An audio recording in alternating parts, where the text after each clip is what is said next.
Zaire's crayon paused mid-stroke.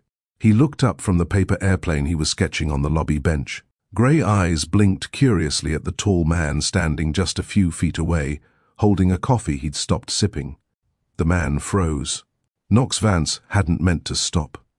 He was on his way to a closed-door panel. He barely registered the hum of conversation around him.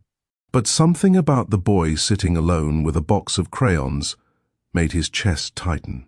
The boy tilted his head, exactly the way Knox did when he was studying a problem.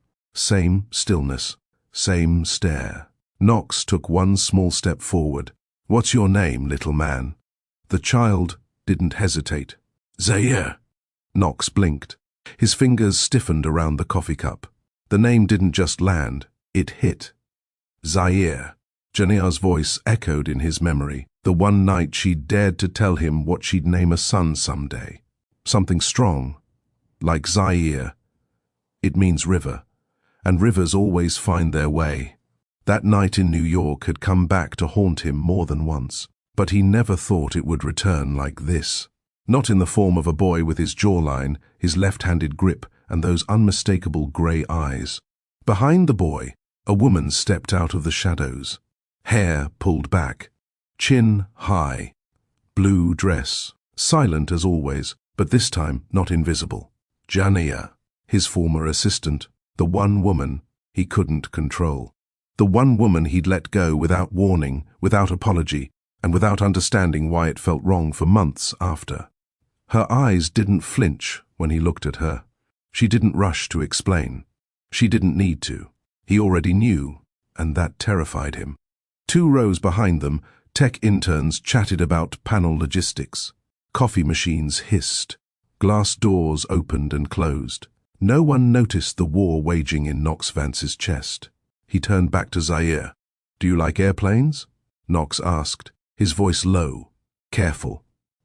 Zaire nodded. "I want to fly real ones, but Mama says I have to learn math first." He smiled, that same dry, smart edge he carried at that age. Knox crouched down slowly. "Your mama sounds smart." "She is." He didn't ask the question that sat heavy on his tongue. He didn't have to. Everything in Zaire's face was an echo, a memory, a quiet truth screaming louder than anything else in the room. Jania stepped forward, calm, collected. Her voice was steady. "We should go." Knox stood, lips parting. "Can we talk?" A pause. Her eyes searched his face, not for feelings, for sincerity. She nodded once. "After your panel. Suite 1810. No press." He nodded. "Thank you." But she was already guiding Zaire away, hand gently resting on his shoulder, her spine straight as steel. Knox stood in place long after they disappeared down the hallway. His chest was tight. Not with panic, with clarity. He had erased her, and life, in the cruelest and clearest of ways, had brought her back, not for drama, but for truth. Have you ever locked eyes with someone and realized your past never really left? What would you do if the truth stared back at you, in the face of a child? Comment below if you've ever carried a truth in silence. And if this moment hit you, tap like, share, and subscribe. The story is only getting started. Jania Brooks had never stepped inside a building with marble floors before. She'd seen them in movies. Polished, spotless, echoing the heels of important people who made decisions with pens and closed doors. But never in real life. Until now. Laurent Holdings' Atlanta headquarters towered above her like it knew she didn't belong. 45 stories of glass, steel, and silence. She adjusted the second-hand blazer she borrowed from her cousin and clutched her worn leather portfolio like it was armor. "Miss Brooks?" The receptionist's voice was professional, sharp. "Yes." She straightened.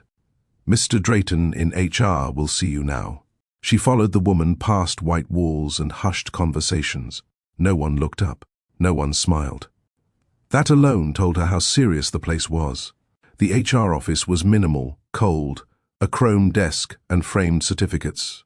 Mr. Drayton looked up and gave her a quick once-over before nodding to the chair. "You're here for the executive assistant opening." "Yes, sir." You're aware this is a personal assistant role to the CEO, not a standard admin post? Yes, sir. And that it includes travel, long hours, confidentiality, and direct access to Mr. Vance? Jania hesitated only slightly.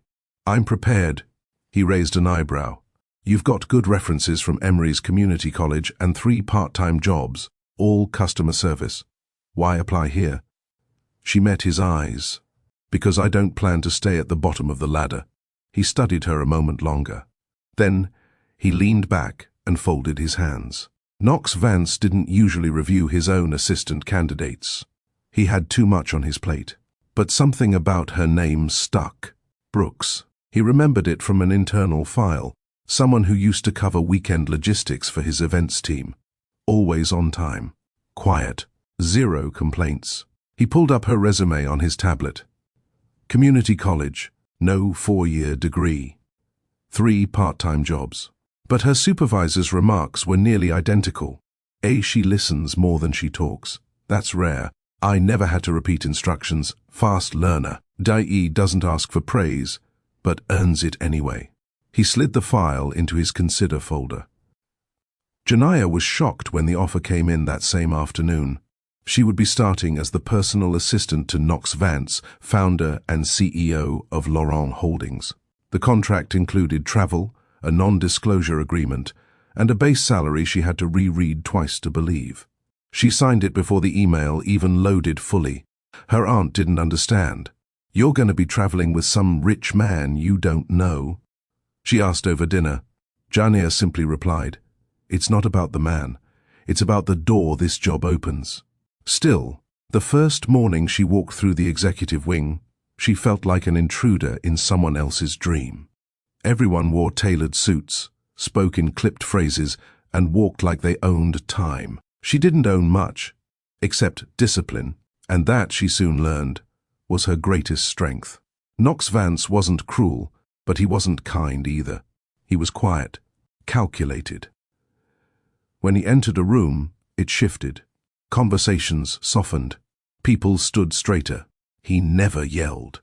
He didn't need to. Jania stayed out of his way. She memorized his schedule within a week, anticipated his needs before he voiced them, knew when he wanted a black coffee with 2 drops of almond milk, and when he needed 10 uninterrupted minutes before a board call. She didn't ask personal questions, didn't giggle, didn't flirt. That alone set her apart. Most women in the office either feared Knox or tried to win his attention with high heels and lip gloss. Jania wore modest flats and took notes in silence. At first, he barely acknowledged her beyond clipped nods and thank you. But by week 3, she noticed something. He stopped rereading his own itinerary. He trusted hers. One late evening, after a 12-hour stretch managing a chaotic investment tour, she caught him watching her while she packed up files in the conference room. Not in a creepy way, more like assessing. You don't say much, he noted. She blinked. Didn't know I was supposed to. He tilted his head. You're not. But most people fill silence. She zipped her bag slowly. Maybe they're afraid of it. He didn't respond, but something flickered in his eyes. From that moment on, something shifted. Over the next few weeks, she traveled with him twice. Once to Dallas, once to Phoenix. Always professional, always efficient. He'd started asking questions in the car. How did you get into marketing logistics? What's your end goal? Who raised you? She answered plainly. No sob stories, no emotional leverage, just truth. My aunt. I lost both parents at 13. She took me in. I helped raise her youngest while working nights. He didn't react. But later that night, she noticed his flight preferences had been altered. She now flew in first class instead of economy. No one said anything. He never explained, and she never asked. Despite her own rules, Jania started noticing things about him. Knox Vance didn't drink alcohol. He worked through lunch. He always kept an unopened envelope in the inside pocket of his suit jacket. She assumed it was something personal because he never removed it, not even at TSA checks. He treated everyone with distant politeness, but never warmth. Once, When an investor asked about his family, he shut down the conversation with a flat that's irrelevant. Whatever made him who he was, it was buried deep. And she respected that. She had her own layers too. The whispers started about a month into her employment. Careful around Vance. He's known to mix business and she's too quiet. That's probably why he likes her. He only keeps assistants he can control. She ignored them. Her job was to perform, not to perform for people. And she was damn good at it. Knox Vance never commented on the gossip, but he did one thing that made her pause. When she brought his lunch to the boardroom one afternoon, he didn't take it immediately. Instead, he looked up from his screen and asked, "Do you trust easily?" She blinked, thrown off. "No." "Good," he said simply, and returned to his laptop. The next day, she was on a plane to New York for a quarterly summit. The forecast showed heavy storms. Her gut said something else was coming too. She just didn't know what, not yet. The flight to New York was quiet, private jet, no turbulence, just clouds outside and silence inside. Janiyah sat across from Knox at the small conference table, flipping through the agenda for the summit. He wasn't looking at her. He hadn't said much since they boarded, just nodded a thank you when she handed him the annotated files and closed his laptop after reviewing them in silence. She didn't mind the quiet. She never did. But this time, something felt different, weighted. Knox leaned back, eyes closed for a moment, as if the air itself was too heavy. "You ever been to New York?" he asked, voice low. "Once," she replied. "When I was 12. Field trip. Statue of Liberty and Times Square." He opened his eyes, just barely. "What'd you think?" "Crowded, fast, loud." It smelled like hot dogs and ambition. That made his mouth twitch. Not quite a smile, but close. "I hated it the first time too," he admitted. "Felt like everyone was performing all the time." She glanced at him. "Isn't that the job?" He looked at her then, really looked, maybe. But some people never take the costume off.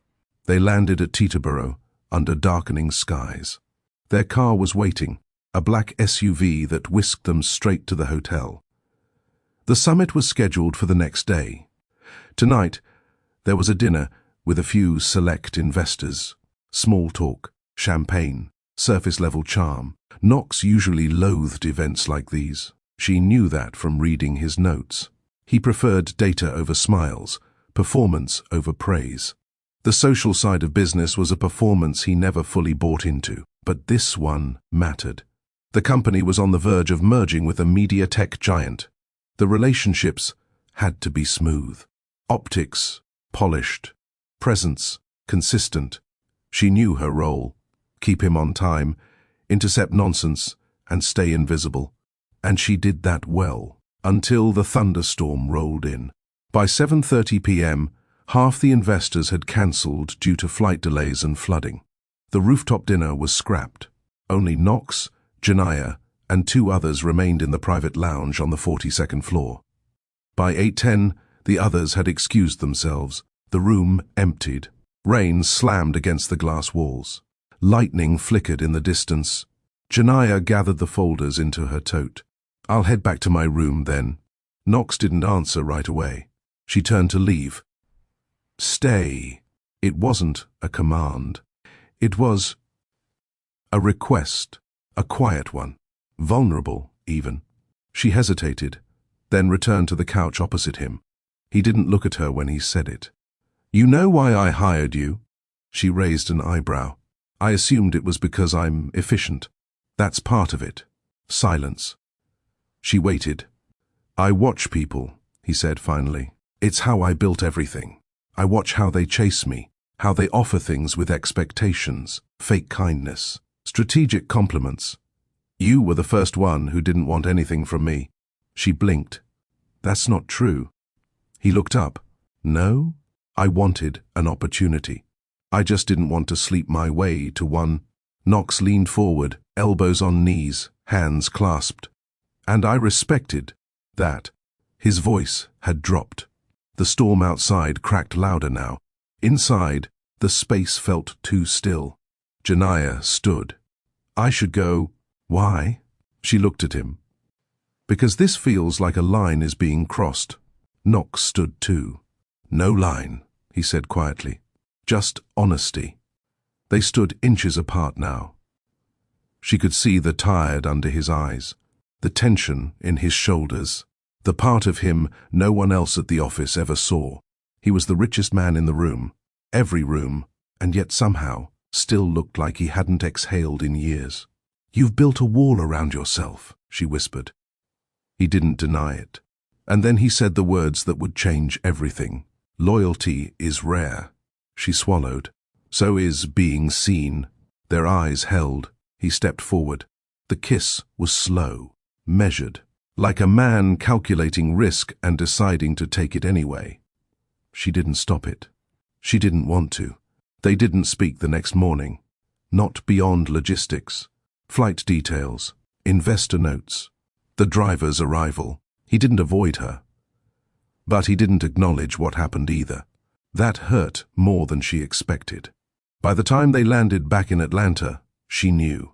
It had never been personal to him, only temporary. Disposable. The silence continued at work. He didn't fire her, didn't change her schedule, but something shifted. He stopped asking personal questions. He stopped looking. And 1 week later, an HR memo landed in her inbox. Effective Monday, your position will be reallocated to the logistics division, basement level 2. Please report to Supervisor Danforth for reassignment. No explanation, no warning. She didn't cry. She just packed her desk in silence, like she had done everything else in that building. And when she left the top floor for the last time, no one looked up. Not even him. The air in the basement office was stale, dim lighting, a broken printer, walls that hadn't seen fresh paint in years. It wasn't demotion, not on paper. Her salary stayed the same. No formal warnings, no write-ups. Just a departmental restructuring. But Janaya knew exactly what it was. A quiet dismissal wrapped in courtesy. Her new supervisor, Mr. Danforth, greeted her with a quick handshake and no eye contact. You'll help coordinate vendor scheduling and file inventory updates. Not glamorous, but we move a lot of pieces down here. She nodded. He added, I don't know what you did upstairs, but word is, you're fast and clean. Just keep your head down, and we won't have problems. She kept her head down. For 3 weeks, no contact from Knox. No email, no meeting, no message. Her security badge still worked. She could still see his name on the 45th floor panel when the elevator doors opened during shared rides. But he never got on. She once caught a glimpse of him from a distance in the lobby. He walked by with 2 senior partners. Sharp suit, no expression. He didn't glance her way. The rumors didn't take long. I heard she got too close. He has a pattern.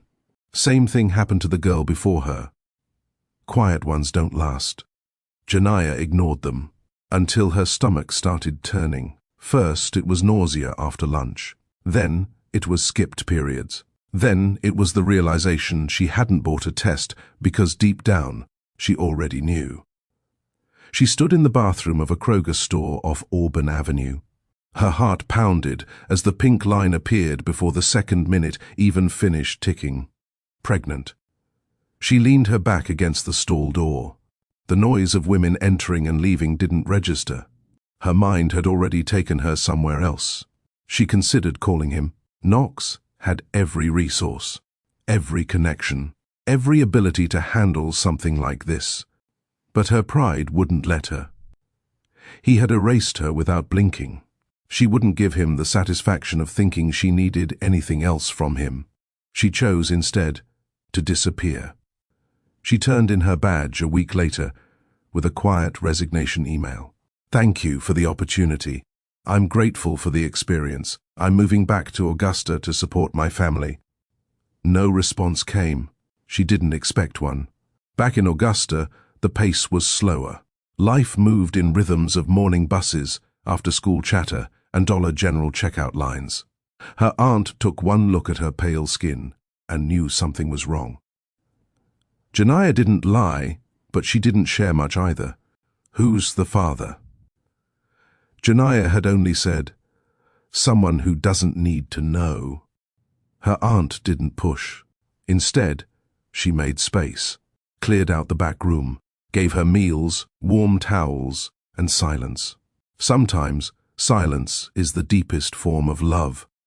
Janiyah found work 2 months later at a local print shop and later picked up a remote gig helping small businesses run email marketing campaigns. She took online business courses at night, watched tutorials with one hand while rubbing her growing belly with the other. She didn't dwell on the past. She was too busy building a future. The baby kicked often, restless, strong. Boy. She named him Zaire before he was born. She didn't need a sonogram to decide. It was the name that stayed with her after that night in New York. She remembered the word Knox had used that evening. Loyalty is rare. But so was the kind of strength it took to walk away. Zaire arrived on a Thursday night in early spring. 10 fingers, 10 toes. Quiet, alert, a full head of black curls, and a pair of grey eyes that stared straight at her like they already understood everything. She cried when she held him, not because of fear, but because the child in her arms didn't feel like a mistake. He felt like a new beginning. The early days of motherhood weren't soft. Janiyah learned quickly that love and exhaustion could live in the same breath. That a smile from Zaire could carry her through a sleepless night. That bouncing a baby with one hand while replying to client emails with the other was a rhythm she had no choice but to master. She didn't have a nursery, just a small corner in her aunt's back room, crib wedged between a dresser and a space heater. No designer diaper bags or organic formula. But she had clean bottles, hand-me-down onesies, and a spreadsheet of every penny she earned. And Zaire had everything he needed. He didn't cry much. He watched more than he whined. His eyes, that same clear grey, stayed fixed on her like he understood more than most babies should. At first, it scared her, that constant reminder of who he looked like. But in time, it comforted her. Because in Zaire's face, she found strength. Not a shadow of the past, but a reason to rise above it. When Zaire turned 1, she launched her own freelance page offering content services for small businesses. She wrote newsletters, social captions, and ad copy for mom-and-pop shops that couldn't afford big agencies. She charged less than she deserved, delivered more than they expected. Word spread. Within 6 months, she had 4 regular clients and enough income to move into a tiny 1-bedroom apartment above a hardware store. No elevator, no central heat, but it was hers. She bought a thrifted office chair and used milk crates as shelves. Zaire's crib sat in the corner of the living room, and his toys were scattered like confetti. They had a routine: wake, work, feed, nap, hustle, hug, repeat. She didn't talk about Knox, not to her aunt, not to her friends, not to herself. He became a silence she buried under progress. But every so often, when Zaire furrowed his brow or shifted his mouth, mid-thought, the resemblance would sneak back in like a whisper. He's his father's son, but Janiyah reminded herself daily, he's mine first. By the time Zaire turned 4, Janiyah's portfolio was full of client testimonials. She had built logos, led campaigns, and even helped a Black-owned haircare brand hit their first UA 10K month. One of her clients, an older woman named Miss Bernice, who ran a small spice company, encouraged her to apply for the Georgia Women in Business grant. Janiyah laughed it off at first. That's for people with press kits and LLCs. Miss Bernice shook her head. You have grit, receipts, and results. That's a business. Go apply. So she did. One night, after putting Zaire to sleep, she filled out the application with trembling fingers and no expectations. 3 months later, a letter came in the mail. She read it 3 times. She had won. The prize was more than just money. It was exposure. The award included a 6-month mentorship with a national tech firm that supported underrepresented founders. They called it a growth accelerator. The company? Laurent Holdings. At first, she thought it was a joke. She read the name again. Same font. Same logo. Same man. Her hand trembled as she set the paper down. She didn't sleep that night. What were the odds? All the progress. All the healing. And now she was being led right back to the place that broke her. She stared at Zaire as he slept, knees pulled up, thumb tucked under his cheek. She whispered, "What would you want me to do, baby?" He didn't answer, but she knew. She couldn't keep shrinking just because the past made her uncomfortable. This wasn't about Knox. It was about legacy. The summit was in Charlotte. She packed 2 outfits, a modest navy dress, and a power suit she borrowed from her cousin, her hair in soft curls. Light makeup, nothing flashy. Zaire kissed her cheek before she left. "You gonna win, Mama?" She smiled.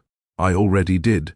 When she arrived at the hotel conference center, the air was electric, full of handshakes, fast-talking innovators, and corporate jargon. She felt underdressed, out of place, but she didn't flinch, because she wasn't the same girl who walked into Laurent Holdings at 24, hoping someone would believe in her. She had built something, alone, and no one could take that from her. She found her seat near the back of the ballroom, program in hand, nerves steeled behind a calm smile. Panel 1. Workshop 2. Lunch, then the mentorship pairing. She breathed through every hour. Until 1:10 p.m., when the door opened during the main panel. And Knox Vance walked in. Knox Vance didn't do panels. Everyone in the corporate world knew that. He preferred quiet boardrooms, quarterly memos, and carefully written statements. But there he was, walking in 10 minutes late like the room owed him time. People adjusted in their seats, phones tilted slightly, pretending not to take pictures. Whispers hushed but never stopped. He walked with the same precision Janaya remembered, fast, focused, untouchable. Except this time, he didn't walk past her. He paused, 3 steps from the row where she sat, nose buried in her notes, pretending not to feel his shadow stretch over her. She looked up. His jaw tightened. She gave the smallest nod. Cool, polite, nothing more. And just like that, he moved on. But not before she saw it. Recognition. And something else. Regret? No. That would require admission, and Knox Vance didn't admit. The rest of the panel passed in a blur. Janaya heard words, pitch readiness, equity retention, digital scalability, but they slid past her like oil on glass. Her heart thudded beneath her blouse like it remembered pain more clearly than her mind did. She hadn't seen him in over 4 years. Not since the morning after that night in New York. Not since the HR email. Not since she'd stared at a test strip with shaking hands in a grocery store bathroom stall. She had imagined this reunion 1,000 times. None of those versions included her sitting 2 rows behind him with a name tag that read, Janaya Brooks, A. Brooks, Digital Strategy. None of them included her sitting there not as his assistant, but as his equal. During the lunch break, she avoided the main dining hall. Too many eyes. Too much noise. Instead, she grabbed a to-go box and found a quiet spot on the balcony overlooking the city skyline. She hadn't even opened the lid when she heard footsteps behind her. She knew who it was before he spoke. Didn't expect to see you here. She took a slow breath and turned. Knox stood with both hands in his pockets, eyes unreadable. Her voice came steady. I could say the same. Mentorship initiative wasn't my idea, he said quickly. I signed off, but I don't pick participants. She gave a dry smile. That sounds like something a man says when he's surprised to see the consequences of his past.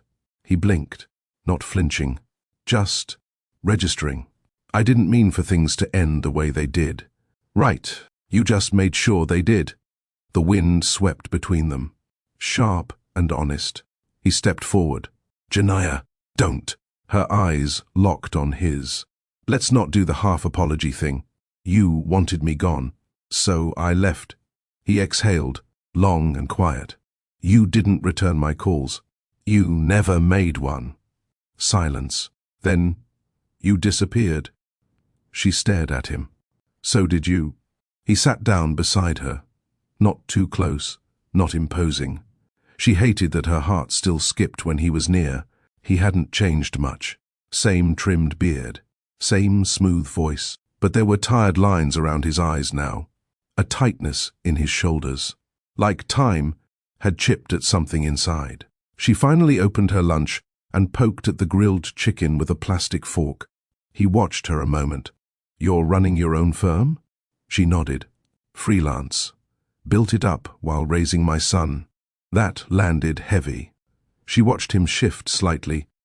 He didn't speak, didn't ask, just nodded, lips pressed. She didn't give him the satisfaction of easing the moment. If he wanted the truth, he'd have to earn it. That afternoon, she returned to the ballroom for the mentor pairings. Her badge beeped green as she walked in, and the screen on stage listed the names. Group 3, Knox Vance, Brooks Digital Strategy. She didn't blink, didn't sigh, just walked to the table marked with the number 3 and took her seat. 10 minutes later, he sat across from her again.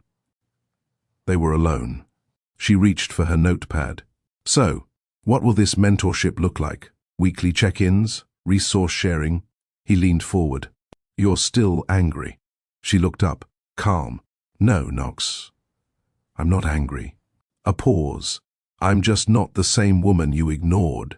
After the final session that day, she gathered her notes and started toward the elevator. She was halfway across the lobby when her phone buzzed. A text from her sitter. Emergency. Car broke down.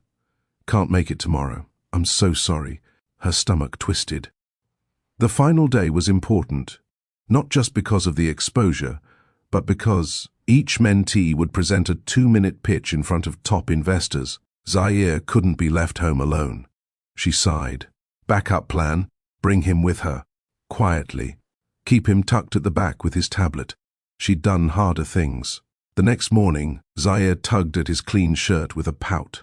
I don't like these pants. They make you look sharp. Sharp like a sword. She smiled. Exactly. He beamed. They arrived early. She set him up on a bench in the lobby with coloring sheets, headphones, and a juice box. Don't talk to strangers, she reminded him. I'm not a baby, Mama. She bent to kiss his forehead. I know. She was halfway through her prep notes when a hush fell over the lobby. Knox stepped out of the elevator. He walked toward the exit. Fast, focused, until his eyes landed on Zaire. And the world stopped. Zaire didn't look up at first.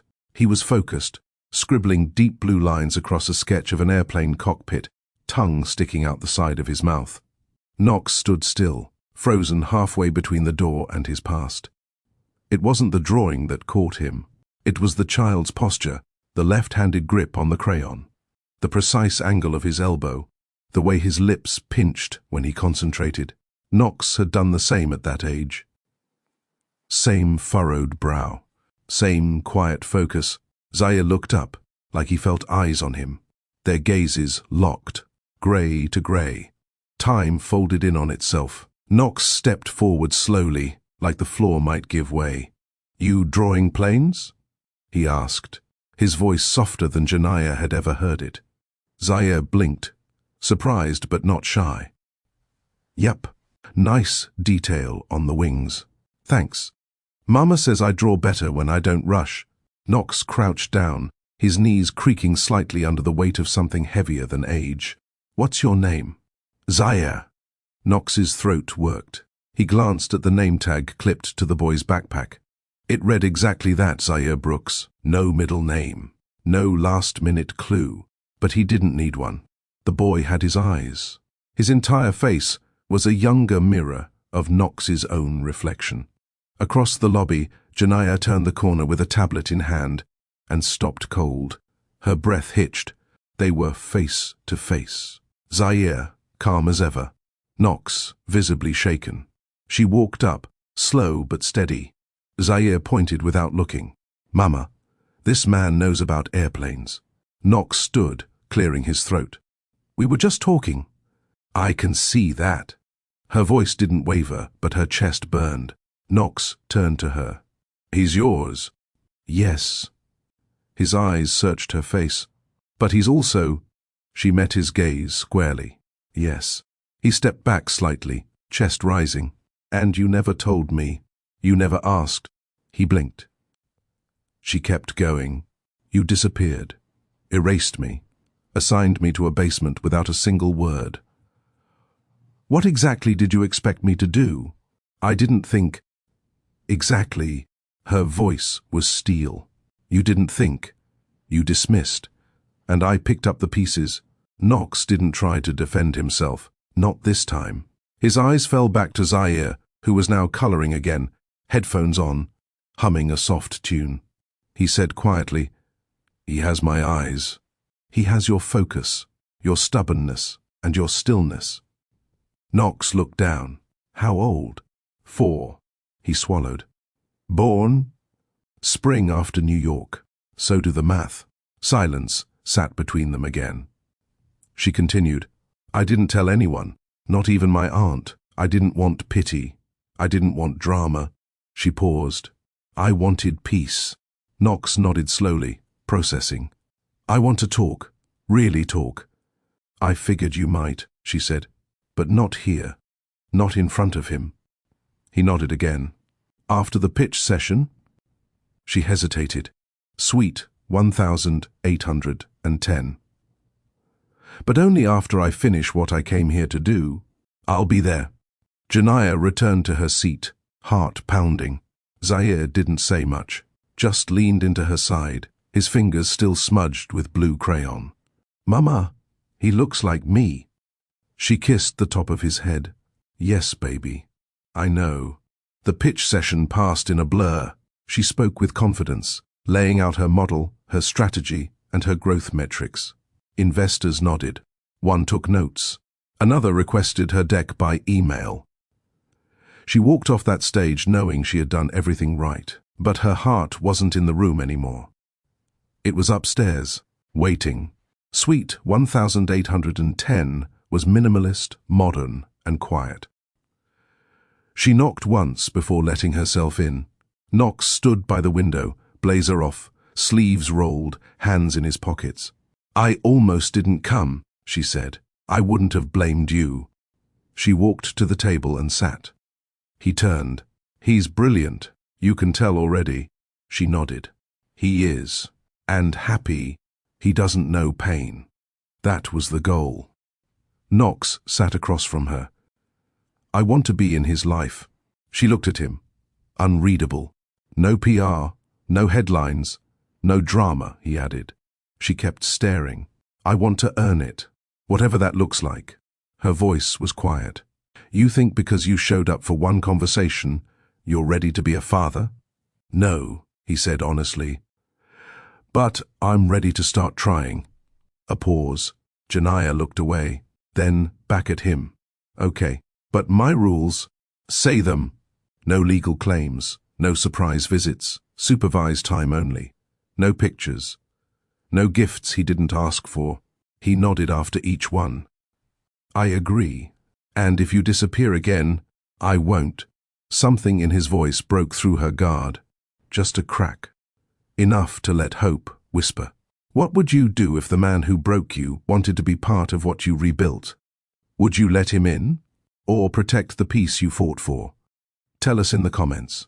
And don't forget to like, share, and subscribe to Mr. Charles Stories. Knox didn't show up the next day.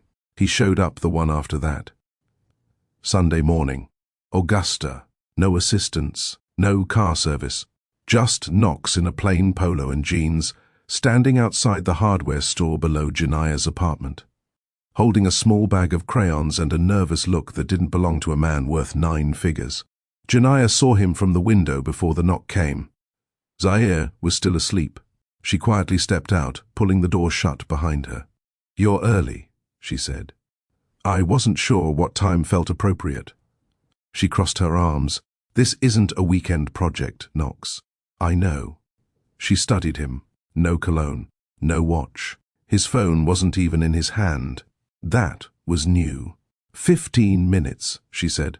He's waking up slow today. He nodded. Thank you. Zaire blinked when she gently shook his shoulder. Someone's here, she whispered. He yawned. Is it Miss Bernice? No, someone else. You remember the man from the hotel lobby? Zaire sat up slowly. The plain guy. She smiled. Yes. He smiled too. Can I show him my spaceship drawings? She paused, then nodded. Knox sat at the little kitchen table, knees tucked awkwardly under its narrow width. Zaire climbed onto the chair across from him with a spiral notebook in hand. This one's a rescue ship, Zaire said. It flies real fast like Zoom, but also has snacks. That's important. Knox leaned forward. Smart. Snacks are key to morale. Zaire grinned. You know about morale? A little. You in the army? Knox shook his head. No. But I've led missions before. Zaire's eyes widened. For real? Janiyah watched from the stove, arms folded, her heart tight. The boy who rarely opened up to strangers was now explaining warp speed to the man whose DNA ran in his veins. And Knox, cold, guarded Knox, was listening, not nodding for show. Listening. After 40 minutes, Janiyah walked over and said gently, Time to go. Zaire frowned. Already? Knox stood. I'll come again, if that's okay. Zaire looked at Janiyah. She looked at Knox. Same time next Sunday. That became their rhythm. Every Sunday, 10 a.m., rain or shine. Knox never missed. He brought books about space, a Lego set, a mini telescope. He learned what Zaire liked and didn't try to buy his affection. He tried to earn it. They built cardboard rockets in the living room, took walks to the park, played quiet guessing games on the stoop. And every visit, Janiyah watched, studied, waited for signs of arrogance, of entitlement, of retreat. But Knox never raised his voice, never crossed a line. He respected boundaries, and that, more than any gift, softened her. One Sunday afternoon, Knox stayed longer than usual. Zaire had fallen asleep mid-story on the couch. Knox tucked a blanket over him. He stood near the window, hands in his pockets. Janiyah joined him. You're not who I expected you to be, she said softly. He turned to her. Neither are you. She smiled faintly. You still run the company like a machine? He chuckled. Mostly. But I hired a few more humans. A beat. Thank you, she said. He looked surprised. For what? For showing up. Most men don't. Knox's voice lowered. I didn't the first time. I live with that. You were scared. I was selfish. They stood in silence, the weight of unspoken years resting between them. She didn't forgive him. Not yet. But she no longer needed to fight him. And that was its own kind of peace. Knox started staying after Zaire's bedtime. At first, it was small things, helping clean up the Legos, folding a blanket, finishing a conversation that Zaire's chatter had interrupted. Then it became coffee over the tiny kitchen table. Talks that ran long into the evening. They never called it anything. But something was happening. Not fast, not loud, just there. Janiyah noticed the first time Knox washed a dish without being asked. Then the second time, when he brought groceries instead of toys. Then the third, when he gently corrected Zaire without raising his voice. And her son listened. It felt like a slow rewrite of what she thought men like him did. No flash, just presence. Real, steady presence. One night, after Zaire was tucked in and the room had gone quiet, Janiyah poured 2 glasses of ginger tea and handed one to Knox. He took it without a word, sitting across from her. They didn't speak for a while, just sipped, listened to the soft hum of the fridge, the occasional car passing below. Then she asked, Why didn't you reach out back then? Knox didn't pretend to misunderstand. His jaw flexed. He set the mug down. I was afraid of what it meant. What meant? You. She looked at him. He continued. You were different. I didn't know how to handle different. I had rules. I had control. I knew how to manage women who wanted things from me. You didn't want anything. That scared me. Jania's voice was calm. So you cut me out. I cut myself off from something real. A beat. Then why didn't you fix it? I told myself it was just a moment, that I imagined it, that I had too much to lose. He looked her in the eye. But when I saw Zaire in that lobby, all those lies fell apart. She didn't respond right away. She was quiet, measuring his words against her pain. Then she said, "He looks like you." Knox smiled softly. "He acts like you." That pulled a breath from her chest she didn't know she'd been holding. The next Sunday, Knox came early. He brought a model rocket kit and helped Zaire build it, piece by piece. They argued over where the fins went, laughed when it fell apart, tried again. Jania leaned against the doorframe, arms crossed, heart tight. She hadn't expected this, not from the man who once made her feel so invisible. But now, every time Zaire smiled at him, she wondered if it was okay to believe again. Later that evening, after the rocket had launched from the sidewalk and Zaire had gone to bed early from all the excitement, Knox stayed behind. He lingered near the door. She stood across from him. Neither moved. Then she said it. "Why do you keep coming?" He paused. Then answered, "Because I want to know the boy I never got to hold, and the woman I never really knew." She didn't say yes. She didn't open the door wider, but she didn't close it either. And that was a start. Jania didn't fall easily, not anymore. Life had taught her to test the ground before stepping, to watch what people did, not what they said. So when Knox kept showing up, week after week, hour after hour, she kept score. He didn't bring flowers. He brought stability. He didn't ask for forgiveness. He earned moments of trust. And Zaire? He bloomed. He laughed harder, slept deeper, ran to the door when the buzzer sounded on Sunday mornings. But with every smile her son gave Knox, a small ache grew in her chest. Not because she resented it, but because she feared what would happen if it ever stopped. One rainy afternoon, Zaire got sick. Fever, cough, whimpering in his sleep. Jania stayed up most of the night, pressing cool cloths to his forehead, whispering lullabies, rocking him gently. At 2:30 a.m., her phone buzzed. "Knox, is he okay?" She stared at the screen. How did he know? She hadn't texted him, hadn't updated anything. But the message was there, real, simple, caring. She replied, "Slight fever, won't sleep. I'm holding him now." Knox responded within seconds. "Do you need anything?" She stared again. Not because she needed help, she didn't, but because no one had asked her that in years. Not like that. She typed, "No, thank you." Then, after a long pause, added, "Just keep checking in." He responded with a thumbs up. Then, a second message. "I will, always." Zaire was better by sunrise, still drowsy, but smiling again. Jania made pancakes and told herself not to read into one kind text. But her heart did what hearts do when they remember softness. It hoped. The following Sunday, Knox brought something unexpected. Not a toy, not a book. A form, an invitation to a private school open house. "It's not about status," he explained quickly, noticing her arched brow. "They have a robotics program and a mentorship pipeline for gifted kids in STEM." She said nothing. "They also offer full scholarships based on academic potential." I didn't pull strings. I just asked questions. Her silence stretched. "I'm not trying to change him, Jania. I just want him to have access." Still, she hesitated. "He's only 4. Knox nodded. "I know. I'm just thinking ahead." Later that night, she sat on the couch, watching Zaire sleep, and stared at the form. Was she afraid of change? Or afraid that this, Whatever this parenting coexisting thing was, might be real enough to lose.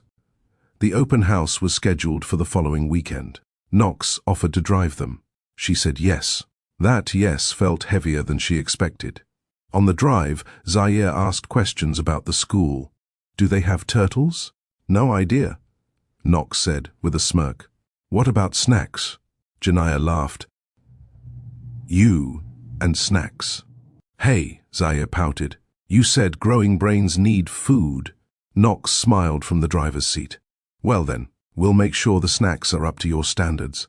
Janiyah glanced at him. He was relaxed, warm, not the man who once avoided eye contact in elevators. Something was shifting, and it terrified her. The school was impressive. Clean facilities, passionate teachers, art, hanging everywhere. Kids building miniature bridges in the science wing. Zaire was in awe. Knox stayed quiet, letting Janiyah lead the questions. When she asked about transportation, meal options, and teacher-student ratios, he didn't interrupt. He just stood beside her, as a partner would. And that, somehow, was more intimate than anything they had shared in New York. Back at the apartment, after Zaire had gone down for a nap, Janiyah stood in the kitchen pouring 2 glasses of water. Knox leaned against the wall. She handed him one. You didn't say a word inside. I wanted you to feel in control. She studied him. That's new. He nodded. I'm learning. For a moment, they stood in that small kitchen, her with a glass in hand, him quietly sipping his, and the space between them pulsed. Not with anger, not with tension, with something gentler, like possibility. Janiyah set her glass down and looked up. You've changed. Knox's voice dropped. Not enough. But I'm trying. A pause. Why? His answer was quiet. Because you were the only thing I ever let myself regret. Janiyah didn't answer right away. The word regret sat between them, heavy and thick, like steam. She hated how much she wanted to believe him. Hated how part of her still remembered how it felt to be chosen by him, even if only for a moment. But she hadn't spent the last 4 years fighting for peace just to lose herself in nostalgia. So she stepped back. I don't need confessions, Knox. He didn't move. I know. I don't want apologies every week. You won't get them. She raised an eyebrow. He offered a small smile. I don't apologize with words anymore. That disarmed her more than she wanted to admit. Janiyah turned away, picking up Zaire's tiny hoodie from the armrest and folding it carefully. I'm not easy, she said. I didn't come here looking for easy. I still don't trust you. He nodded. Then I'll earn it. Her hands stilled. Her eyes didn't meet his. That might take years. Then I won't leave. Her breath caught. Silence pressed against the walls of the room. He stepped closer. I don't need you to fall for me, Janiyah. I just need you to stop running when you feel something. She turned slowly. Their eyes locked. It wasn't a movie moment. No swelling music. No slow pan-in. Just 2 people in a quiet room, finally telling the truth. That night, after he left, Janiyah sat in the dark. Zaire's even breathing filled the space. She pressed her hand to her chest. Her heart was still beating fast, not because of fear, but because it was waking up. The following Sunday, Knox arrived early again, this time with nothing in hand, just himself. Zaire greeted him with a tackle and a story about his imaginary space crew. They spent most of the day building a cardboard control panel, using markers and paper plates as dials. Janiyah watched, softening around the edges. He wasn't showing up with flash. He was showing up with time. That was louder. Later that evening, after Zaire knocked out from laughter and sugar, Janiyah walked Knox to the door. They paused there, close, too close. Thank you for today, she said. You made it easy. Don't get comfortable. He stepped forward slightly, noted. His hand brushed hers. Her breath stilled. His fingers grazed her wrist. Gentle, testing. Her eyes fluttered shut, just for a second. Then she stepped back. Don't. He stopped. Her voice was steady. Not yet. Knox nodded, jaw tight. Okay. She opened the door. He stepped out without protest. But before she closed it, he said softly, "I'll wait, as long as it takes." Then he walked away. She leaned against the door for a long time after that. Eyes closed, hand pressed where his fingers had touched. She wasn't ready. But she wasn't untouched either. And that scared her more than anything. Zaire had a way of asking questions at the worst possible time. Not rude, just disarming. Like the day he asked, "Mama, do you think the moon gets lonely?" Right when she was paying the electric bill. Or when he asked, "Do you think I have two daddies?" after watching a cartoon where a boy had a stepdad and a real dad. But nothing compared to the quiet question he dropped that Thursday night while brushing his teeth. "Mama, is Mr. Knox gonna be my forever daddy?" Jania froze, toothbrush in hand, heart in her throat. She bent down slowly and wiped a dab of toothpaste off his chin. "Why do you ask that?" Zaire shrugged, toothpaste foam still on his lip. "He's here a lot, and he listens more than other grown-ups." She sat on the edge of the tub. "Well, Mr. Knox is your real dad. He's not just visiting. He's always going to be your father." "But is he gonna stay?" Zaire asked, like, stay? Or is he gonna go, like, on the cartoons? Jania's voice cracked before she could stop it. "He's trying, baby. And that matters." Zaire nodded, then rinsed.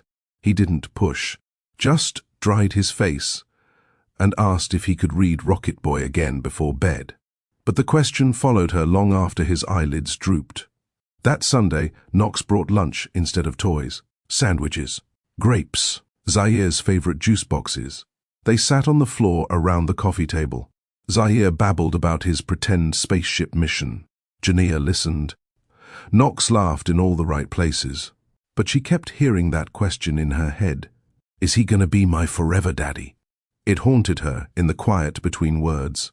After lunch, Zaire insisted on drawing a comic book with Knox.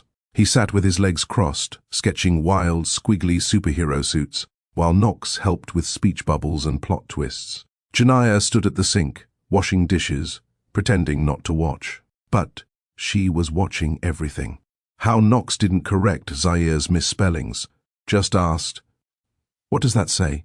How he let Zaire lead the story, even when it made no sense. How he handed over the red crayon like it was an award. This wasn't performative. This wasn't a guilt trip. He was just there, not for her approval, for Zaire's heart. And that made something in Jania break open, something she thought she buried years ago. That evening, after Zaire had knocked out on the couch, half covered in crayons and snack wrappers, Jania tucked him in and returned to find Knox cleaning up the living room. She didn't stop him. She just stood there, watching. He turned, arms full of crayon-covered paper. She walked over and gently took the stack from him, set it on the table. "Why now?" she asked. Knox looked at her. "You're not the type to do anything without reason," she said. "So why now? Why are you really showing up like this?" He didn't flinch. "I missed out on a moment I can't undo," he said. "But I won't let guilt be the reason I stay.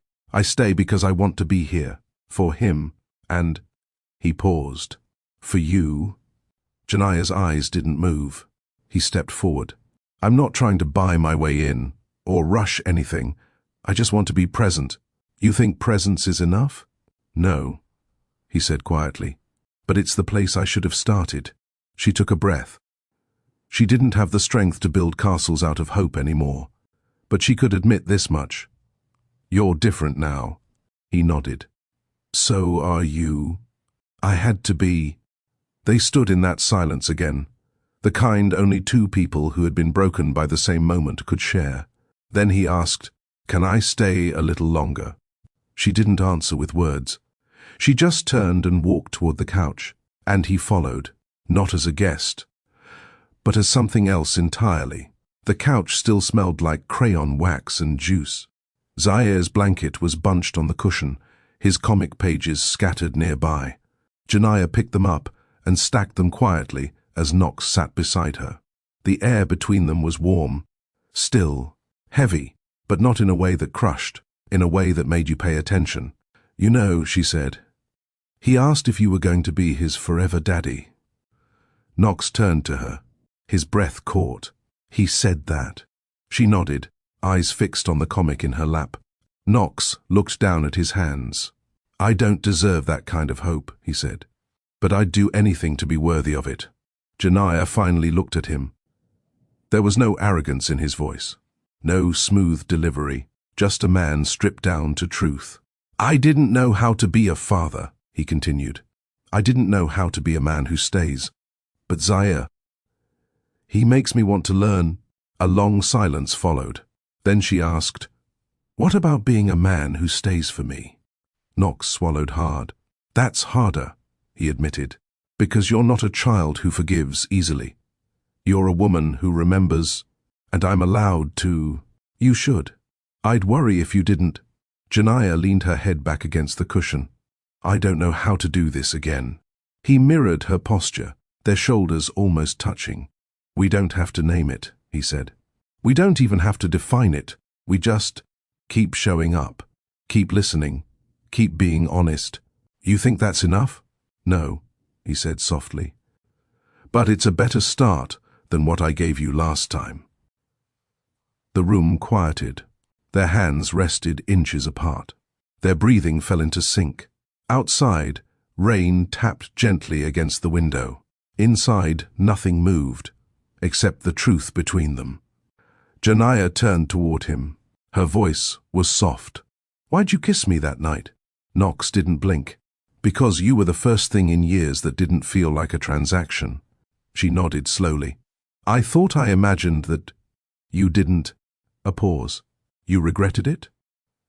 He didn't speak for a long moment. "I regretted walking away. I never regretted the moment." She didn't move, but she didn't pull away when his hand reached out, slow and tentative, grazing her fingertips. Her skin burned where they touched. Their eyes met. Knox leaned in, slow, careful, waiting. And Janiyah met him halfway. The kiss wasn't desperate. It was quiet, patient, familiar, not like the first time. This wasn't a moment stolen. It was a moment earned. They didn't speak after. They just sat, side by side, breathing in a new chapter neither of them could name yet.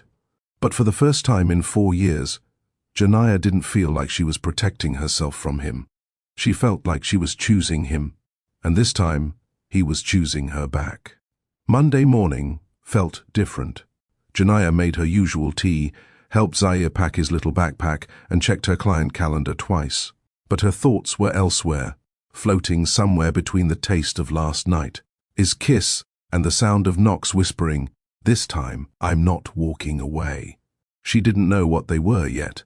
She wasn't rushing to label it, but something was unfolding, carefully, softly, and for once she didn't feel the need to guard every part of herself. Zaire bounced around the kitchen with a plastic spaceship in hand. "Mama, can I show Mr. Knox my new rocket after school?" "We'll see if he has time today," she said, buttoning his coat. Zaire frowned. "But he always comes." She smiled. "Let's not assume. Grown-ups have work, too." Zaire didn't argue, but the way he looked at the door before leaving said everything. He expected Knox now. Not as a surprise, as part of his life. That truth both warmed and worried her. Knox did show up that evening, with snacks in one hand and a paper bag full of art supplies in the other. Someone said they needed new rocket fuel, he said, as Zaire ran toward him. They spent the next hour making space badges out of construction paper and glitter glue. Knox let Zaire smear glue across his sleeve, pretending not to notice. Janiyah watched it all from the kitchen, arms crossed, heart full. After Zaire went to bed, Knox helped her load the dishwasher, a simple, quiet act that didn't feel like a favor anymore. It felt normal, like something they both belonged to. They sat on the couch again, same side as before, no gap between them now. Janiyah tucked her feet under her, sipping her tea. Knox watched her for a moment, then asked the question he'd clearly been holding in his chest all night. "Do you think Zaire should have my last name?" The question landed hard. She didn't answer immediately. Her fingers tightened around her mug. Knox continued carefully. I know you gave him yours, and I understand why. You did it alone. You raised him. But I'm here now, and I want to be part of his identity, not just his routine. Janaya set the mug down slowly. You think a name will fix what you missed? No, he said. I think a name shows him who he belongs to, that he's part of me too. She looked at him, measured. And what if one day you're not here anymore? What then? Knox's jaw tightened. Then at least he'll know I claimed him. Her throat tightened at that. She hated that it moved her. Because he wasn't wrong. She exhaled. He's old enough to understand. So we ask him. Knox blinked. You'd let him decide? He has a voice. We let him use it. A slow smile tugged at Knox's mouth. You're a better person than me. No, she said. I've just had to be one longer. The next evening they sat Zaire down at the table. He was eating string cheese and reading a comic. Janaya kept her tone light. Zai, can I ask you something important? Is it about chores? He asked, suspicious. Knox smiled. No, it's about your name. My name? Janaya nodded. Right now, your name is Zaire Brooks. That's Mama's last name. But Mr. Knox is your dad and his last name is Vance. Zaire tilted his head. Like, in cartoons when people get married and stuff. Sort of, she said, smiling. We're not getting married, but we're thinking about your name. Knox added, we wanted to ask if you'd ever want to be called Zaire Vance. Zaire thought for a long second, then said, Can I be Zaire Brooks Vance? So it's both? Janaya blinked. Knox smiled slowly. That's a strong name. Zaire nodded. Cool. Now, can I go back to my comic? Janaya choked on a laugh. Yes, baby, go ahead. After he ran off, Knox turned to her. He's better than both of us. Janaya nodded. That's the point. The next Sunday didn't start with glue or giggles. It started with a knock at the door. Not Knox's usual knock. Steady, timed. This one was sharper, louder. Janaya opened the door slowly, Zaire peeking from behind her leg. The woman on the other side was tall, sleek, expensive. Blazer, lashes, subtle perfume. She didn't smile. I'm looking for Knox. Janaya blinked. He's not here. The woman gave a practiced smile. He will be. I texted him. He said he was coming here. Zaire tugged Janaya's hand. Mama? Who's she? Before Janaya could answer, Knox appeared at the bottom of the stairs, steps slowing as he saw the woman. And Janaya saw it immediately. The look in his eyes. Recognition, resignation, history. Knox made it up the steps in 3 strides. Melissa, this isn't the time. Melissa folded her arms. When is the time? I've been patient. You stopped returning my calls, ignored my email, and now you're playing house?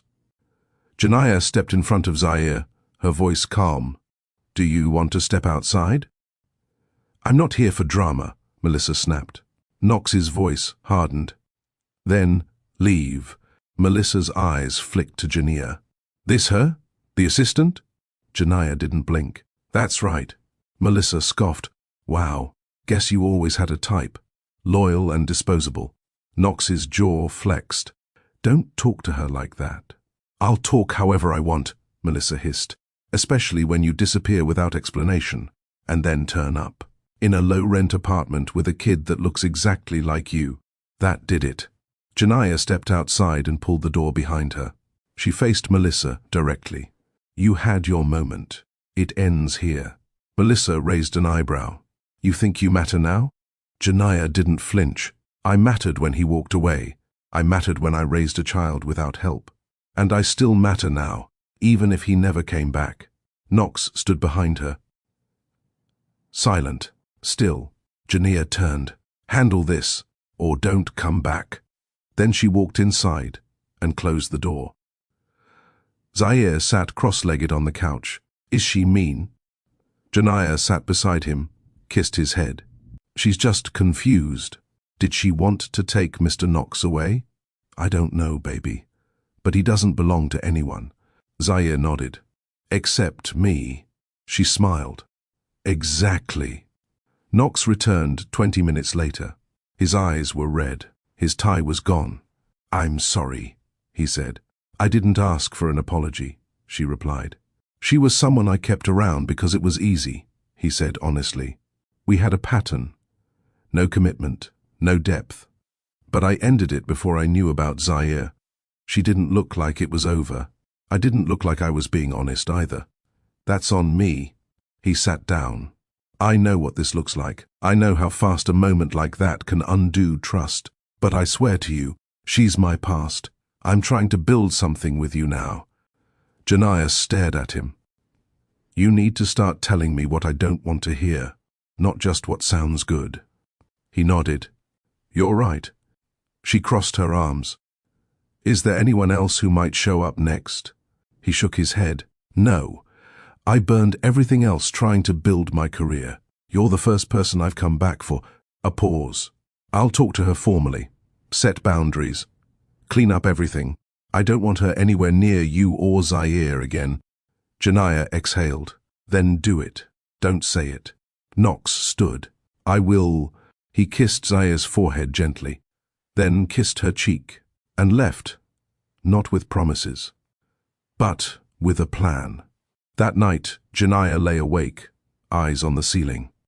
She didn't trust fast, but something told her she wouldn't regret giving this man one last chance. Not because he was perfect, but because this time he was choosing truth over comfort. And that was a kind of love she could believe in. Have you ever had someone from your past show up, just when you started to heal? When the person who once hurt you wants back in, but their past follows close behind. What do? Do you protect your peace? Or take the risk on something new, something honest? Drop your answer in the comments. Share your thoughts. Like if this touched your heart. Subscribe to Mr. Charles Stories for more emotional, powerful love stories with real-life lessons. Your support helps bring these stories to life, and we're just getting started. Knox didn't return for 3 days. Janiyah didn't text. She didn't call. She didn't ask questions she wasn't ready to hear answers to. She cooked meals, managed her clients, walked Zaire to school and back, all while quietly preparing her heart for silence. But the silence didn't last. It ended Wednesday morning, with a knock. She opened the door to find Knox standing there, dressed down in jeans and a navy pullover, holding a thick white envelope and a weary expression. Can I come in? She hesitated, then stepped aside. Zaire was still at school. The apartment was quiet, sun streaking across the couch. Knox sat slowly, like his legs carried something heavy. I spoke to Melissa, he said. Formally, clearly. Without a second of doubt, Janiyah raised an eyebrow. And? She won't come near us again. Not you. Not Zaire. I've filed legal documentation, had my lawyer put it in writing, restraining clause attached to my public image rights. If she violates it, she's done. Janiyah blinked. That's intense. She made a scene in front of my son. Janiyah's chest tightened at the word my. Not your, my. She didn't interrupt. She tried to spin it like I led her on. I didn't argue. I didn't excuse anything. I told her the truth. I've been selfish with women. And she's part of that. He placed the envelope on the table. This is the written notice. You can keep it. Janiyah picked it up slowly, opened it, skimmed the legal jargon. Everything he said was real. Official. Bound. No performance. No manipulation. Just action. She looked at him. Knox ran a hand over his face. You didn't ask me to do this. But I wanted you to know that protecting you is my choice now. Her eyes softened. You didn't have to, but I did. Because the last time I left things unspoken, you disappeared. And I lost years of my son's life. Janiyah sat beside him, the envelope still in her hand. What do you want from me, Knox? He turned to her, serious. Time. To prove what? He paused. that I'm done being the kind of man who watches good things walk away. Zaire burst in from school that afternoon with glitter on his face and excitement in his voice. "Mr. Knox, I drew you in art class." Knox smiled, crouching. "Really? Did I have a cape?" "No," Zaire grinned. "You had a calculator. You were super budget, Dad." Janaya laughed from the kitchen.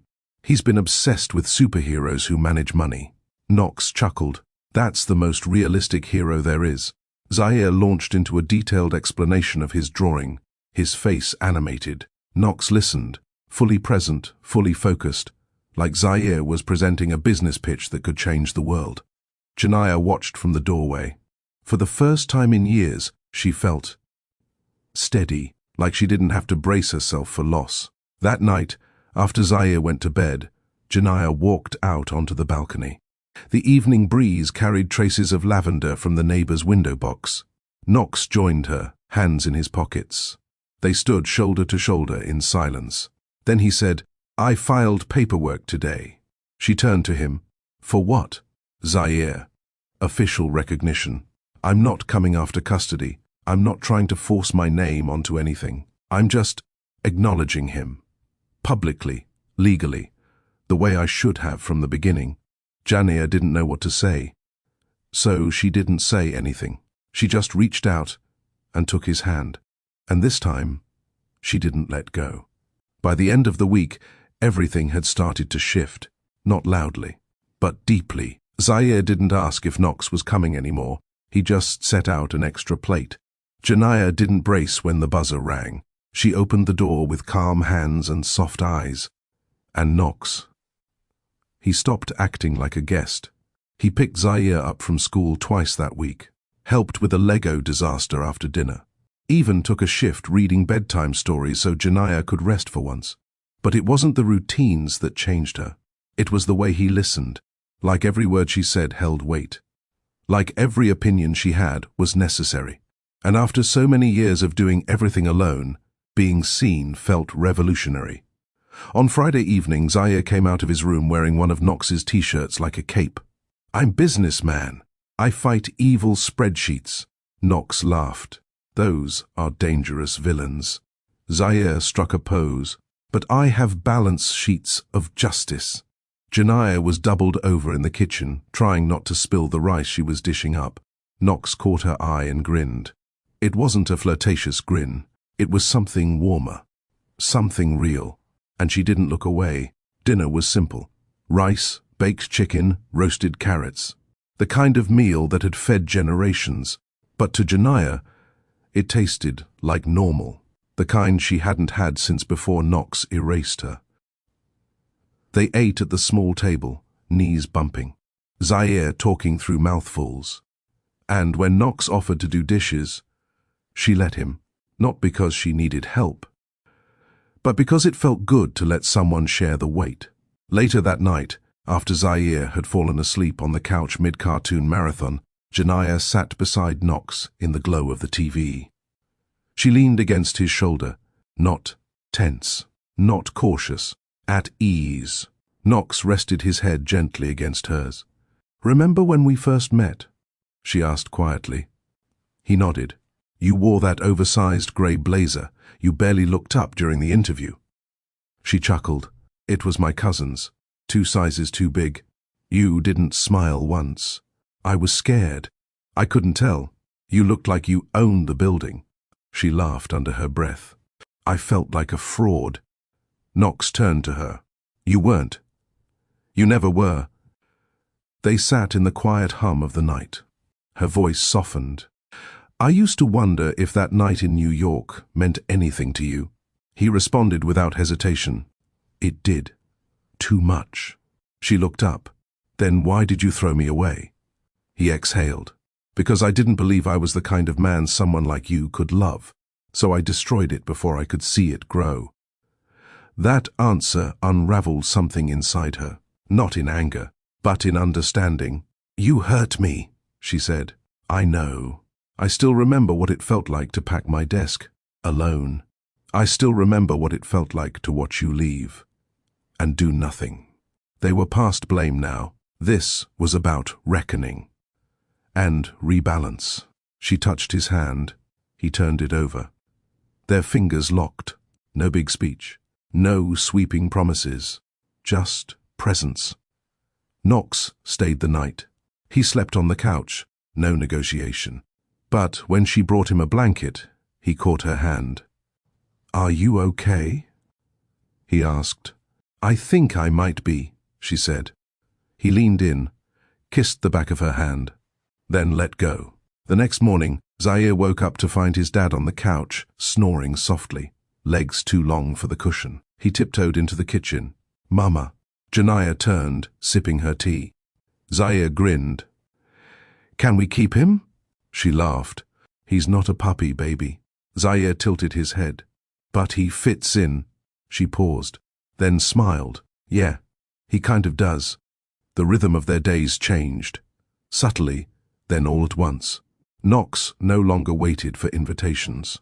He came by after work, picked Zaire up from school when Janiyah was swamped. Stayed for dinner more nights than not. It wasn't about grand gestures anymore. It was the unspoken way he folded laundry without being asked. The way he remembered Janiyah's coffee exactly how she liked it. 1 sugar, almond milk, extra hot. The way he memorized Zaire's bedtime stories and did the voices better each time. It was comfort, but it was also closeness. And closeness has a way of revealing things. One evening, as Zaire colored in the corner and Knox and Janiyah cleaned up dinner, she turned to him and asked, "Are you happy?" He blinked. "Right now?" "No," she said. "In your life." Knox set down the plate he was rinsing. "I used to think I was. But I was just successful, not happy. And now? I'm still learning what happy feels like." She dried a fork. "You're here almost every night." "I know." "You don't talk about your condo anymore." "I know." "You sleep better here?" He met her gaze. "I do." She didn't smile, but something softened in her eyes. "You thinking about staying?" she asked quietly. He didn't answer right away. Instead, he stepped closer, close enough to feel her breath, close enough for Zaire to glance up and pause his crayon mid-stroke. Knox said, "I'm thinking about more than just staying." And then he went back to the dishes. Later that night, after Zaire fell asleep with marker on his cheek, Knox sat with Janiyah on the fire escape.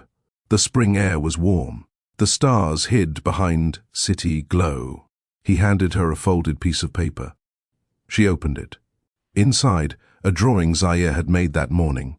The 3 of them, holding hands, standing under a rocket ship. She traced the tiny triangle heads. "I asked him who the people were," Knox said. He said, "That's me. That's Mama. That's my best friend." Janiyah smiled. "That's cute." Knox looked at her. "I want to be more than his best friend." She stilled. He wasn't proposing. Not with a ring. Not with a speech. But his voice had weight. "I want to build something real," he said. "With you. With him. Not out of guilt. Not because it's neat or clean or perfect, but because I can't see my life without it." Janiyah held the paper tighter. "He's my whole world," she said softly. "I know. I don't play about him. I know that too." Her eyes shimmered. "And what if this doesn't work?" Knox leaned in. "Then I'll still show up. Every morning, every game, every spelling test, even if I have to do it from the hallway." She laughed through her tears. "You'd really stand in the hallway?" "If that's where you needed me." Janiyah didn't say yes, not out loud, but she leaned in, head on his shoulder, fingers brushing his knee. And in that quiet moment, she finally let go of the last wall she'd been holding. 2 weeks passed, and the rhythm between them deepened. Knox had quietly started spending the night, on the couch at first. Then, one evening, after Zaire crawled into Janiyah's bed during a thunderstorm, she simply looked at Knox and said, "There's room." They didn't rush, no fireworks, no dramatic declarations, but intimacy bloomed in quiet ways. The way he adjusted the covers around her, the way her back instinctively fit against his chest, the way their hands found each other beneath the sheets. laced, warm, steady. It was real, and it terrified Janaya. One morning, after dropping Zaire off at school, she stopped by her old job at the clinic. Dr. Linton welcomed her with a hug. "You look different," he said. "Peaceful. Or maybe loved."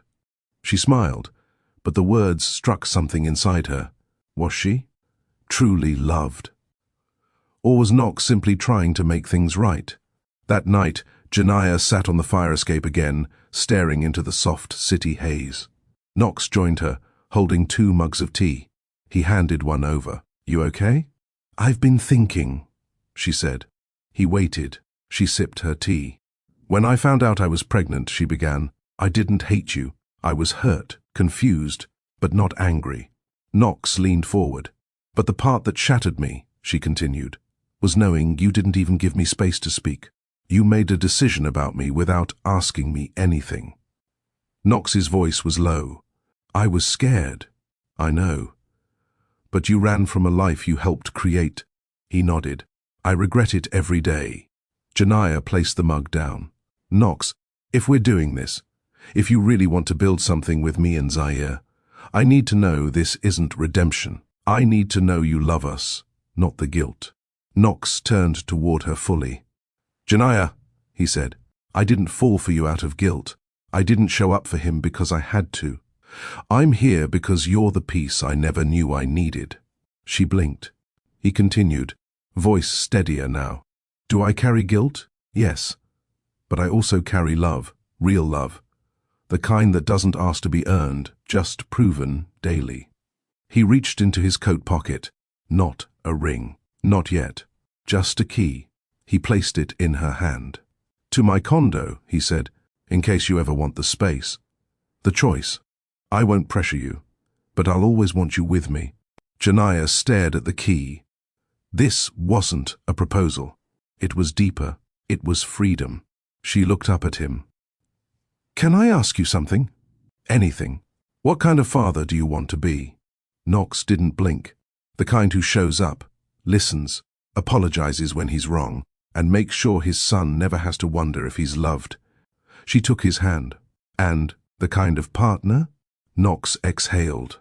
"The kind who protects your peace, respects your strength, and never lets you forget how much you matter."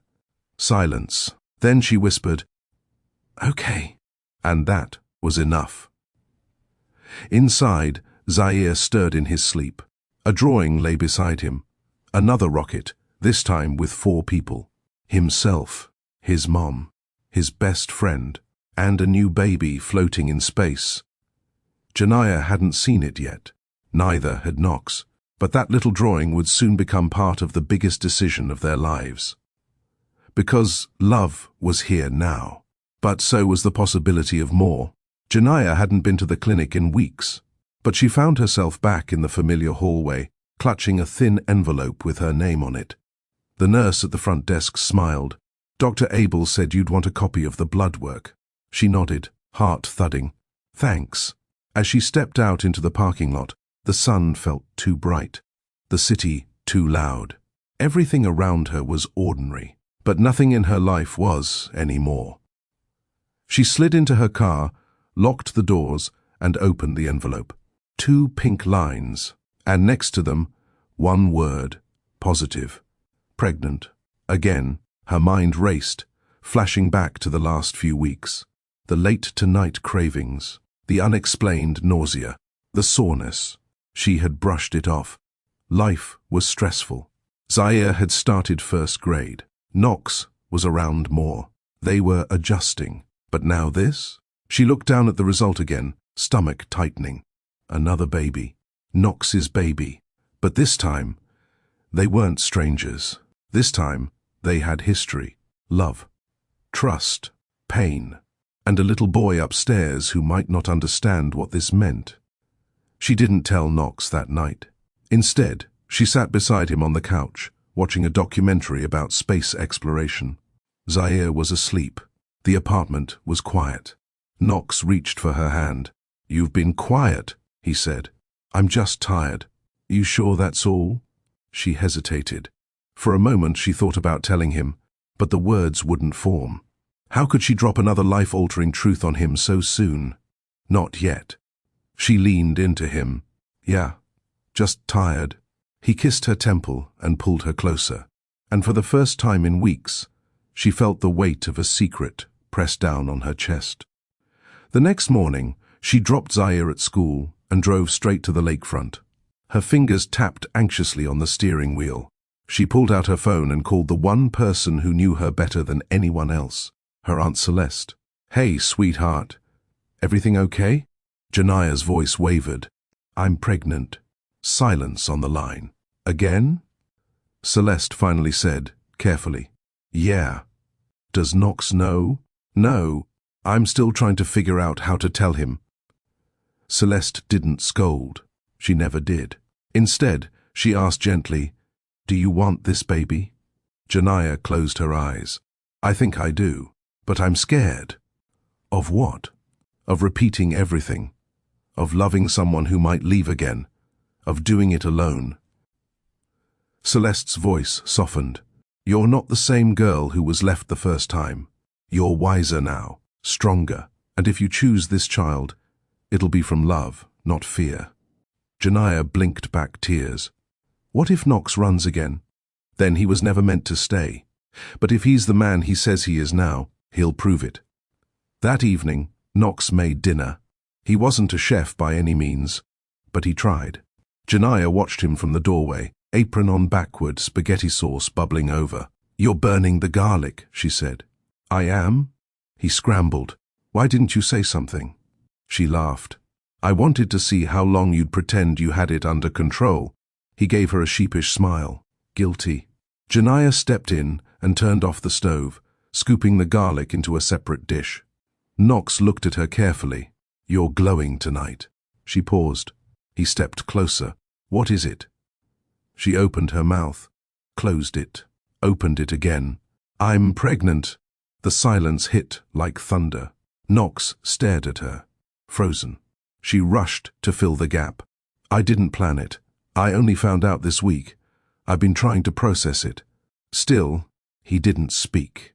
Jania stepped back, hurt prickling. "I didn't keep it from you to hide it. I just needed a moment."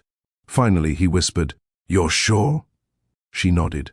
"And you're okay with it?" Her voice cracked. "I think I am, but only if you are too." Knox walked to the sink, bracing himself against the counter. Then, without a word, he turned around, crossed the kitchen, and wrapped his arms around her. Tight, unwavering. "Thank you," he said softly. "Thank you for telling me. And for letting me be here this time." She breathed in his scent. Warm, safe, real. "I want to do this right," he said. "Whatever you need, I'll give it. You won't carry this alone." Tears streamed down her cheeks. "I believe you."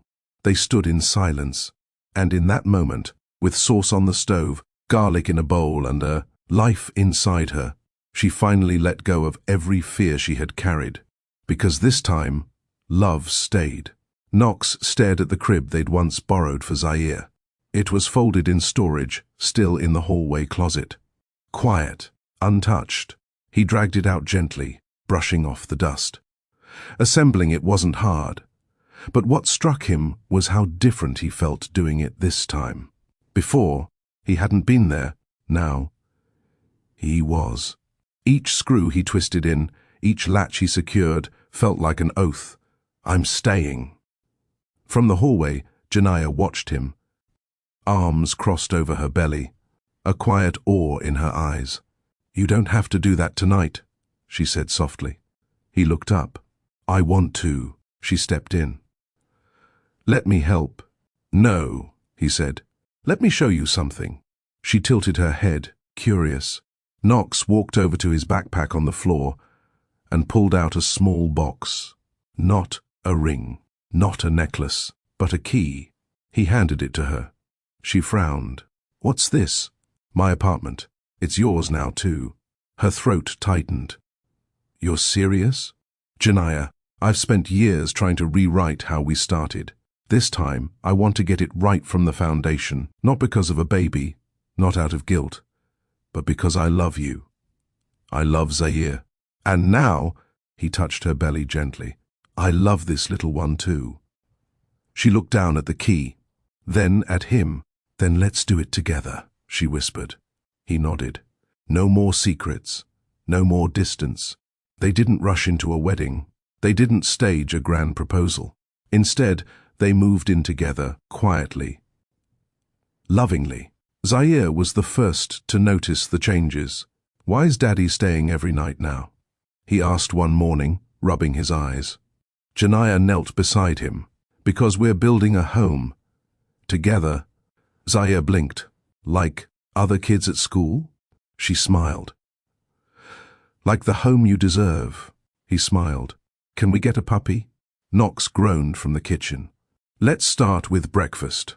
The pregnancy brought its challenges. Morning sickness. Fatigue. Emotions that swung wildly. But Knox stayed through it all. He attended doctor's appointments. He read parenting blogs at midnight. He even took Zaire to his soccer games so Janaya could rest. One afternoon, as they walked out of a prenatal appointment, Knox held her hand. Do you think they'll look like you? She chuckled. I hope so. But I hope they get your ears. He looked mock offended. What's wrong with my ears? Nothing, she teased. They're just loud. They both laughed. It was the kind of laughter they didn't have in their first chapter. The kind that comes when love isn't rushed, but earned. One Saturday, while Knox was grocery shopping with Zaire, Janaya sat at the kitchen table, a journal open in front of her. She started writing a letter. To my child, I didn't expect you. Not because I didn't want you, but because I didn't think life would give me a second chance like this. You're coming into a world that hurt me once, then healed me twice. The man who helped create you wasn't always kind, but today he's patient, present, soft in ways I never thought possible. Your brother is loud, loving, and fiercely protective. I know he'll adore you. As for me, I'm still learning how to forgive, how to let love in again, how to build without fear. But what I do know is this: you were made in love. And you are already loved beyond words. When you're older, I'll tell you everything. But for now, just know, you saved something in me, and I promise, I'll spend the rest of my life protecting everything in you. Love, your mother. She closed the journal and pressed her hand to her belly. A flutter. She smiled. You heard that, didn't you? The baby came early. A stormy night. Contractions that hit fast. Knox barely made it in time, speeding through red lights and praying under his breath. When he rushed into the hospital room, Janaya was already pushing. I'm here, he cried. She screamed. Took you long enough. Even in pain, she was still herself. And when the baby finally arrived, a girl with her mother's full lips and her father's stubborn frown, Knox cried harder than he ever had. It's a girl, the nurse said gently. Knox turned to Janaya. You did it. No, she whispered. We did. They named her Nova, because after darkness, she was light. Zaire held her the next morning, arms trembling with care. She's squishy, he said. Janaya laughed. So were you. He kissed Nova's forehead. I'll protect her. Knox reached over and wrapped them both in a hug. We all will. 3 months later, they hosted a small gathering. Just family, close friends, no tuxedos, no ball gowns. Just two people standing in the backyard surrounded by people who'd seen them grow and fall and choose each other again. Knox held Janaya's hand. I didn't get it right the first time, he said. But I'm here now, and I'm never leaving again. Janaya looked at him, heart full. You once said you weren't ready to be a father. Now you're the kind of man I prayed my children would have. They didn't sign vows with microphones or speeches. They whispered them, hand over hand, heart to heart, because love wasn't loud for them. It was steady, quiet, real. What would you do? If someone you loved failed you once, but came back changed, would you give them a second chance? Drop your thoughts in the comments. Your voice matters. If this story touched your heart, hit that like button. Share it with someone who believes in second chances. And if you want more emotional, real-life stories with powerful life lessons, subscribe to Mr. Charles' Stories right now. Every view, like, and comment helps us keep telling stories that matter. See you in the next one. Stay inspired.